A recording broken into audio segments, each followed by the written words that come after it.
जनवरी 2025 में जैसे जैसे प्रयागराज में महान कुंभ मेला नजदीक आता है, महेश्वर से एक भक्त संत राधानंद जी महाराज पवित्र गंगा में स्नान करने के लिए प्रयागराज पहुंचते हैं। इस महत्वपूर्ण आध्यात्मिक घटना में भाग लेने के उत्साह में वे अपने दैनिक कार्यक्रम के अनुसार सुबह 4 बजे स्नान करने के लिए निकलते हैं। लेकिन जब वे नदी के किनारे पहुंचते हैं तो नगर पालिका के अधिकारी उन्हें पानी में जाने से रोक देते हैं, क्योंकि सफाई का काम चल रहा होता है। राधानंद जी महाराज शांत स्वर में, भैया मुझे गंगा माई में स्नान करना है, कृपया मुझे जाने दीजिए। अधिकारी उपेक्षा भरे स्वर में, नहीं, आपको यहाँ नहीं आना चाहिए, सफाई का काम चल रहा है। महाराज राधानंद जी महाराज के शांत व्यवहार के बावजूद अधिकारियों की उपेक्षा भरी व्यवहार से उनके अंदर एक चुप्पी भरी क्रोध जागृत हो जाता है। वे ध्यान में बैठ जाते हैं और उसी समय सफाई मशीनों में एक के बाद एक खराबियां आने लगती हैं, जिससे नदी के किनारे पर सफाई का काम रुक जाता है। अधिकारी और परेशान हो जाते हैं और इंजीनियरों को समस्या का पता लगाने के लिए बुलाते हैं। इंजीनियर परेशान स्वर में, यह क्या हो रहा है, मशीनें क्यों नहीं चल रही हैं?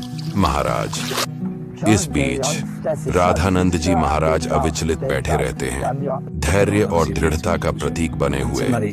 जब एक इंजीनियर राधानंद जी को अपने अतीत से एक सम्मानित व्यक्ति के रूप में पहचान लेता है तो वह संत के चरणों में गिर जाता है, उनकी चमत्कारिक शक्तियों को स्वीकार करते हुए। इंजीनियर भक्ति भरे स्वर में, महाराज मुझे क्षमा करें, मैंने आपको पहचान नहीं लिया। महाराज अधिकारी अपनी गलती को समझते हैं और माफी मांगने के लिए राधानंद जी महाराज के पास आते हैं। उसी समय राधानंद जी महाराज धीरे से उन्हें याद दिलाते हैं कि गंगा सबकी है और किसी भी साधक को इसके पानी से वंचित नहीं किया जा सकता। राधानंद जी महाराज शांत स्वर में, गंगा माई सबकी है, किसी भी साधक को इसके पानी से वंचित नहीं किया जा सकता। महाराज जैसे ही वे ऐसा कहते हैं, अधिकारी अपनी घड़ियां देखते हैं तो पाते हैं कि ठीक 4 बजे हैं। वे इस चमत्कारिक संयोग से चकित हो जाते हैं और समझ जाते हैं कि उन्हें संत की इच्छा का सम्मान करना ही होगा। मशीनें फिर से चालू हो जाती हैं और सफाई का काम दोबारा शुरू हो जाता है, यह साबित करते हुए कि सच्ची भक्ति और विनम्रता दैवीय उपस्थिति में सम्मान की मांग करती है।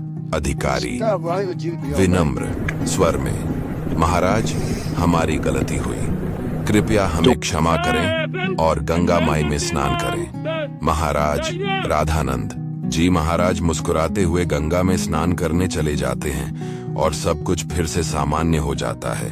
इस घटना ने सबको याद दिलाया कि भक्ति और विनम्रता की शक्ति कितनी महान होती है। राधानंद जी महाराज प्रार्थना करते हुए, गंगा माई आपके चरणों में मेरा प्रणाम। महाराज और इस तरह राधानंद जी महाराज की भक्ति और धैर्य ने सबको एक बार फिर से याद दिलाया कि दैवीय शक्ति के सामने सच्ची भक्ति और विनम्रता की कीमत कितनी होती है।